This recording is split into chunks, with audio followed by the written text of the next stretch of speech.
2, 1, 0. All engine running. I believe that this nation should commit itself Liftoff on Apollo 11. to achieving the goal, before this decade is out, of landing a man on the moon. It's one small step for man, one giant leap for mankind. And returning him safely to the earth. We choose to go to the moon in this decade and do the other things, not because they are easy, but because they are hard. Good evening.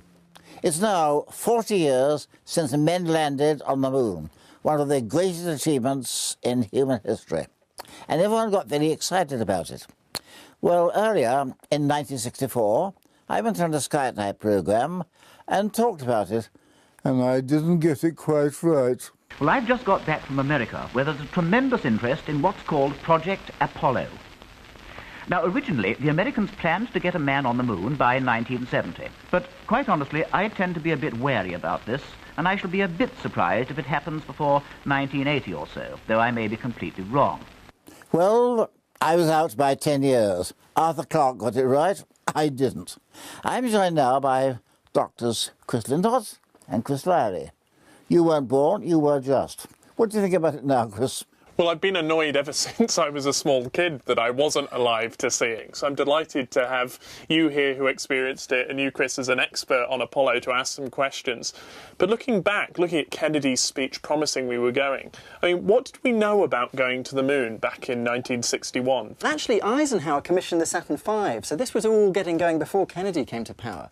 And in January 61, when there was this change of presidency, actually NASA took their eye off the ball a little bit then because they didn't know what Kennedy wanted to do. And that was when Gagarin went up, then the Bay of Pigs disaster happened, and suddenly Kennedy needed a program. And he went to Lyndon Johnson and said, what should we do? And it was Johnson that suggested going to the moon and taking up NASA on their offer. What were the big challenges that had to be overcome for Apollo? The one thing that America was ahead of the Russians on was navigation. And of course, going to the moon is a big navigation problem. You know, as soon as you leave the Earth, the coordinate system that you're used to navigating with is gone, and you've got to invent another one, which way's up, which way's down. You're heading, of course, for a moving target. You're going to a point in space where the moon is going to be in 3 days' time. So what the Americans had done in the 1950s was come up with this concept called inertial space, where they used gyroscopes and little accelerometers, and they could work out how to navigate a plane, even in the early 50s, from one coast to another without any reference to the ground. Oh. And this was the starting point for going to the moon, and so it was really a navigation issue. Okay, Apollo 8, let's go. You're riding the best bird we can find. Apollo 8 seems to mark a change in people's minds, because at that point people started to believe that it was really going to happen. The idea that the Americans could send people round and come back, was that how it felt at the time? It did, but I think earlier than that, it really began with Sputnik 1, the first artificial satellite. And that was only 12 years before Armstrong's step on the moon. I mean, that's the most incredible fact in all of this, that we went from the first artificial satellite to a manned footprint on the moon in 12 years. I mean, I don't think that pace of change will ever happen as fast again. Something interesting in the bottom of this little crater here. And in between, of course, we had Apollo 9, which was testing the lunar module in Earth orbit, and Apollo 10, which was sort of a dress rehearsal, right? Yes, another test of the lunar module, but this time in lunar orbit, and it was the first test of lunar orbit rendezvous and this method of going to land on the moon. So Apollo 10 had all but landed. I think I would have pressed the button. You would have wanted to have landed. But it must be very tempting. Although I think their lunar module was too heavy, actually, to get back off, so it would have been a one-way ticket. And so it just left 11 to complete that last 50,000 feet down to the surface. And I say just, but, you know, it's very hard to go from flying at about 4,000, 3,500, 4,000 miles an hour in lunar orbit to standing still on the surface of the moon in about 12 minutes. That's how long that descent takes. I know. So with Apollo 11, what were the unknowns? What worried me was the actual touchdown. Contact light. Come at an angle, then you can't get back. And that, to me, was always the worry. And the second worry I had was when they blasted away, because they had one ascent engine that had to work properly first time. Port stage, engine arm ascent, proceed. Lift off. And you have to remember with that ascent engine as well that they were untested. I mean, they tested them in development, but you couldn't physically test fire these things on the ground because the fuel was so corrosive it would destroy the engine in a few more weeks. So they were only fired up for the first time after that countdown on the moon to bring them back safely. Proceeded, 3, 2, 1, ignition. Right away, Houston. Vector good. And the whole point about Apollo, there was no provision for rescue. In those days, the risk was just part of the job, and 50-50 was about the odds, I think, for at least 8 and 11, probably the others as well. I mean, you've got to remember, they got more ambitious as these missions went on. They did. And so we get very quickly into the science missions with, after 13 and the near accident there. But those last 3 missions, the so-called J-class science missions, they all went to very mountainous areas. They did. And with 17, they landed in a box canyon, a deep, deep canyon in that last mission. Spectacular scenery. Of course, they all 3 carried the Lunar Rover, this ingenious roving vehicle that folded up, made by Boeing and General Motors. And that allowed them to travel an extra 56 miles around the landing sites. I know. There's still a big legacy of Apollo, though, that is something that we should just dwell on a little bit in this 40th anniversary year, which was the ecological awareness that Apollo produced. Oh, yes. First of all, from Apollo 8 and that wonderful Earthrise picture that came back on Christmas '68. And then later, right the way through to Apollo 17 with that fantastic view of Antarctica and Africa there, which is, I'm told, the most reproduced photograph in human history. And these all had an effect on the sort of collective psyche, if you like.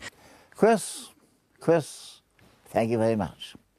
Just remember, though, it all depended upon the Saturn V rocket, a huge thing, and designing and building that was quite a job. The launch of an Apollo mission wasn't only an event for those watching on the beach in Florida, but was followed avidly all around the world. Amongst those clustered in front of televisions was a young John Davis. Now an astronomer at the Advanced Technology Centre in Edinburgh, like all who saw them, the Apollo missions captured his imagination.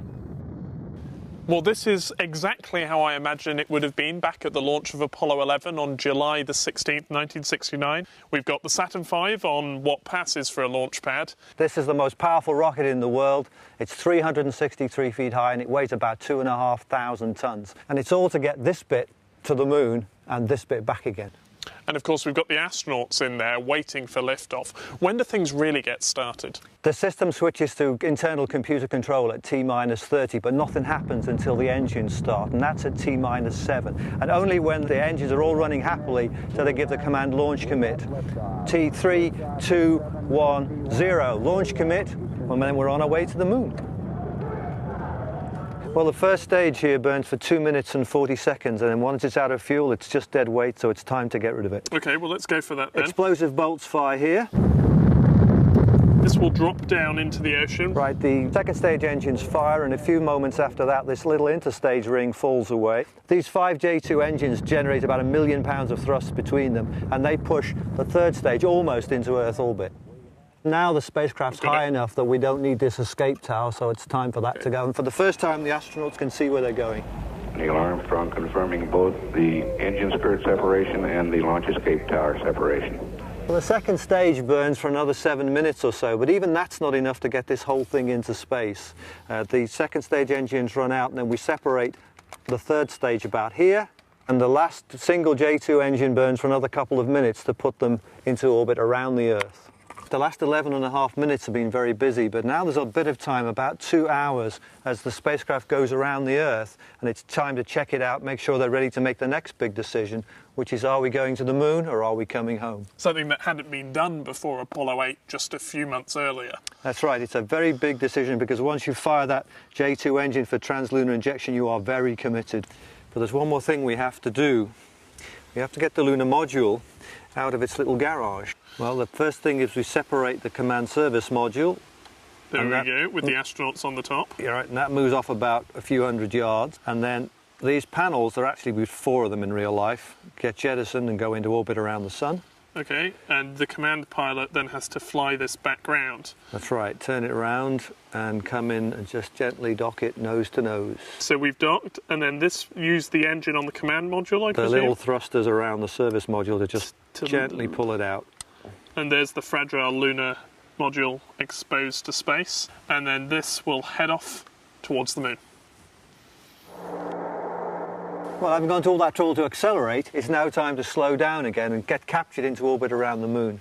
So as the spacecraft goes behind the moon, it's time to fire the service module engine to slow them down. And of course, they're completely cut off from Earth during that time. It's not until they reappear around the moon and they can talk to Houston again that they know everything's under control.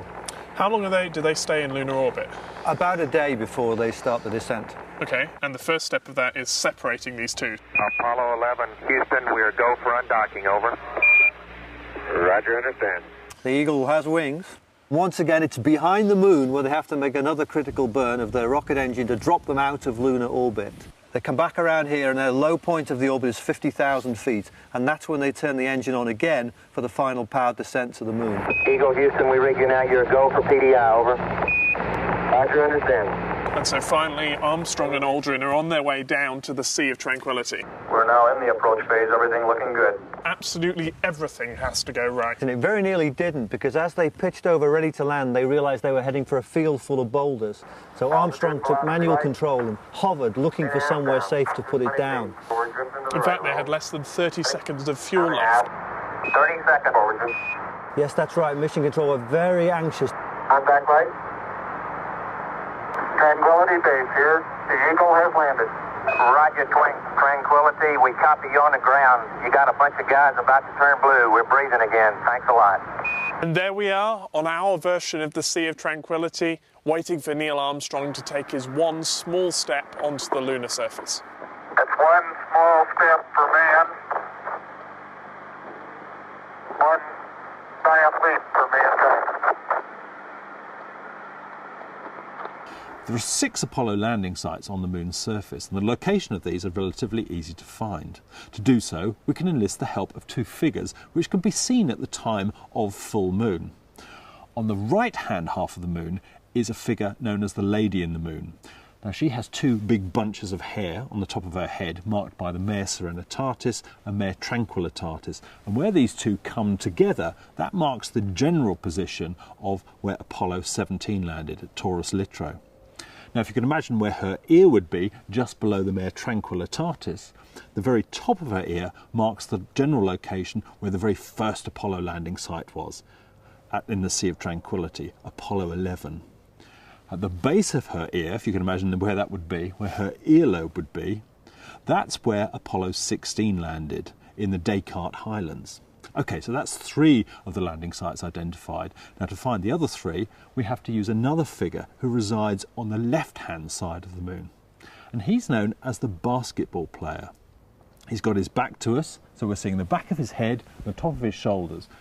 His right arm is up in this position, and his left hand is up above his head, having just thrown the ball, which is marked by the Mare Crisium. To locate the location of the Apollo 15 landing site, this is just above his right ear, about this position on his head. Apollo 15, of course, landed by the Hadley Rill. Now, the other 2 landing sites are actually quite close together.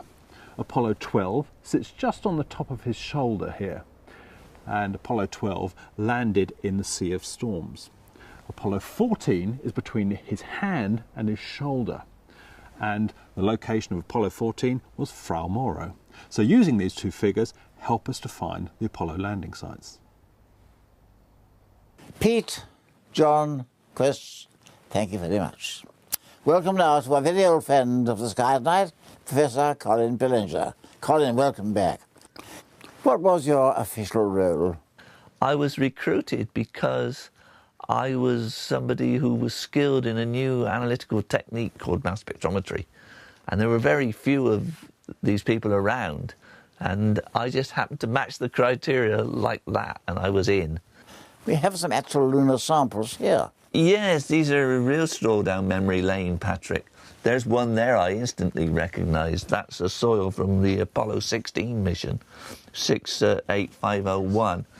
Apollo 16 was key for me because this was one of the missions where we got 2 completely different kinds of material. And the 17 was the same. There's another 17 one one there. Orange soil. Yeah, 17 has got this It's strange... orange, crazy. Hey, it is! I can see it from here. It's orange. Wait a minute, let me put my visor up. It's still orange. Sure it is.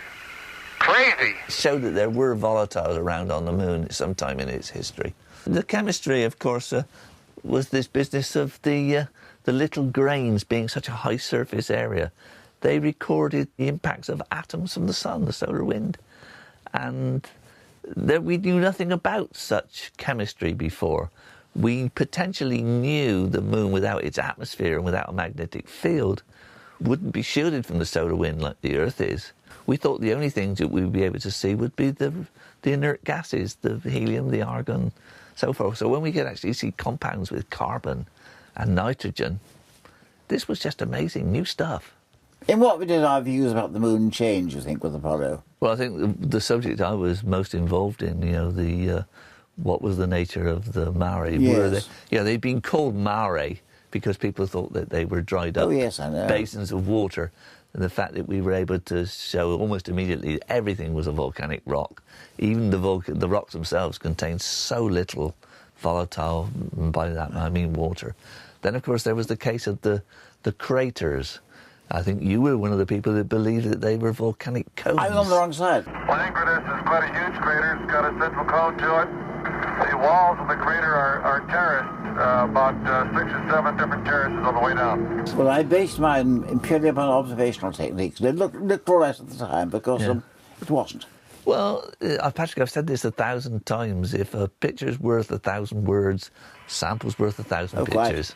That was the gift of Apollo. It wasn't intended to collect samples, but that's the legacy. Those samples are still here. Whole generations of people will study them using new techniques, and they'll still get more information than we ever got. What about the age of the moon? On Earth, it's very difficult to find any rocks which are the true age of the Earth. The volcanic activity has completely wiped that record away.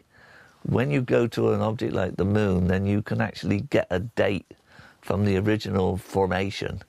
And we were able to show that the moon was 4.5 odd billion years old, which is, 500 million years older than the oldest rocks on Earth. Where were you when Neil stepped out onto the surface? 3:20 in the morning. I was actually lying on the front room floor looking at the television, and it was those dreadful pictures, but you could just about see the astronauts walking around. The most significant thing to me was that within a few weeks, that material is going to be in my hands. There are millions of people, billions of people watching this who are not just going to be as lucky as I am. I'm going to actually touch it. And I still work on the moon today, so after 40 years, I'm still as enthusiastic as a young boy about it. Well, those are Colin's thoughts. Thank you, Colin. Now for the thoughts of some other Sky at Night regulars. Well, when Neil Armstrong stepped onto the surface of the moon, obviously I wasn't around at that time, but it still has an incredible amount of meaning. Those small steps that he took, I believe, represents greater steps into exploring our known universe with people. So sending astronauts back to the moon, sending astronauts onto Mars, the astrobelt, maybe other planetary bodies as well. I can imagine it right now with my brother and sister and the whole family just watching this in the same way that they did Morecambe and Wise or Mike Yarwood. And these are my earliest childhood memories, and I can remember the surface of the moon.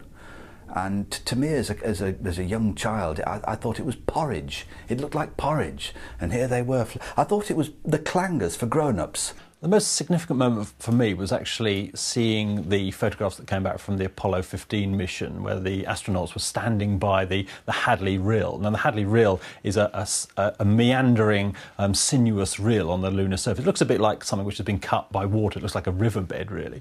And to see men actually standing by this feature, which I can see through a telescope, was incredible. Suddenly there was a connection between what I was seeing from these photographs actually from the lunar surface and what I can see through a telescope. And for me, that was a mind-blowing experience. For me, the defining memory, the outcome of the Apollo program was the truly iconic picture of the Earth rising over the moon.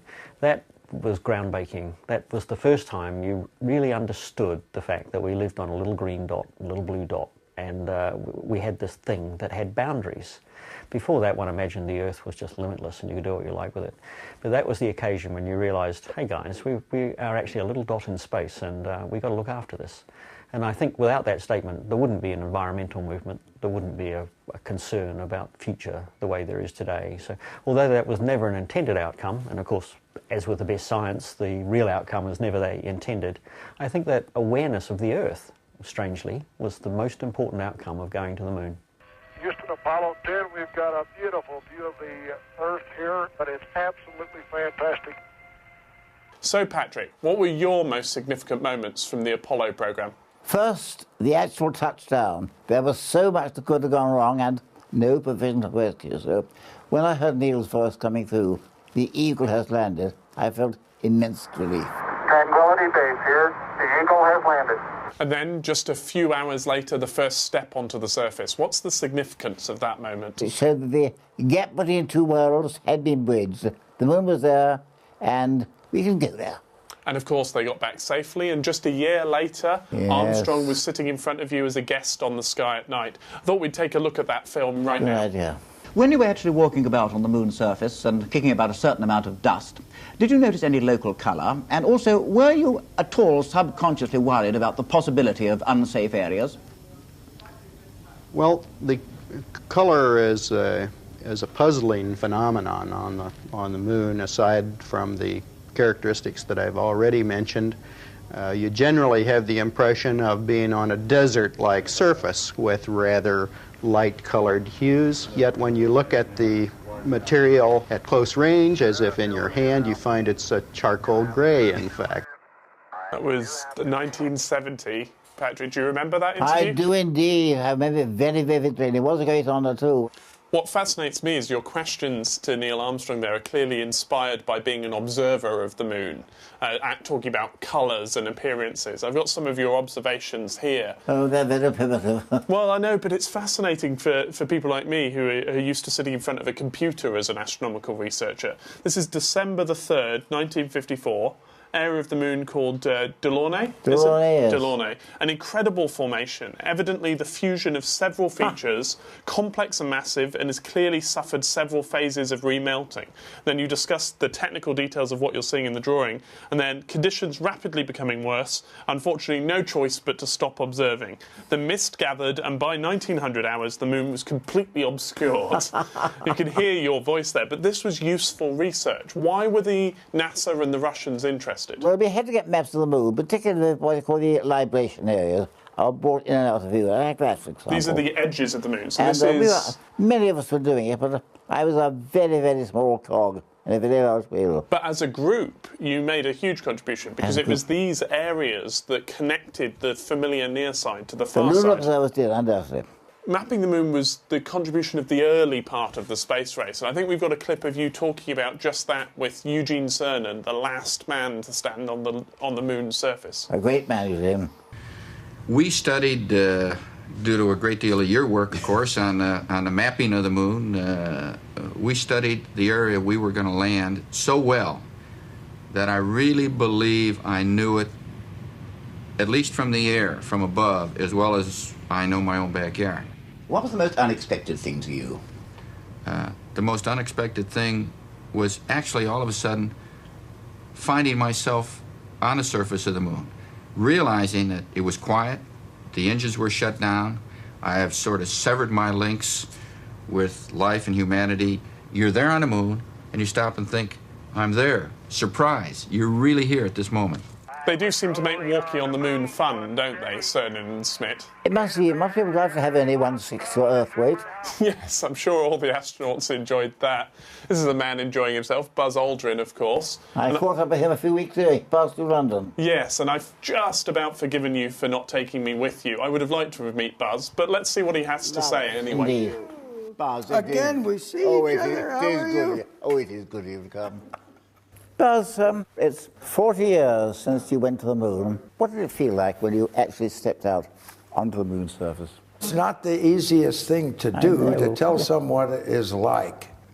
What is it that people want to know what it is like? You put your foot down in the dust, and it just behaves differently. It goes out and sort of lands in the semicircle. And you begin to appreciate the conditions that exist with no air to disturb things. We didn't really know this going in. Matter of fact, you know that there was a Nobel Prize winner who said we were going to sink 50 feet in the dust. Gold, I know. Yeah, right. Well, that obviously wasn't true. I mean, I think lunar observers like me knew that wasn't true. Well, but suppose if we had sunk in, everyone would know his name because he predicted NASA disaster. Well, I think your term, magnificent desolation, has gone down in history. Was the moon what you expected? The visual was just very difficult to anticipate. I think the word stark, there's a contrast, there's a precision about what you're looking at. It's so clear, and the contrast between the black sky that's sort of velvety because of all the light that's around us. But if your eyes are so affected by the light when you're in orbit or the light on the surface of the moon, the nice black sky is pure black. You can't see the stars, but you can see the Earth. And that's a beautiful little jewel up there. Buzz Aldrin, a very worthy second man on the moon, a very great astronaut. Well, now let's have a look at the news notes of 1969, shall we, Chris? Yes, I think just a few. One highlight I picked out from a galaxy that I study now, M82 in the constellation of Ursa Major, and we've just had some fantastic images back in 1969 from the Asiago 48-inch telescope in Italy of M82 in the infrared. Not very impressive and rather difficult to see anything.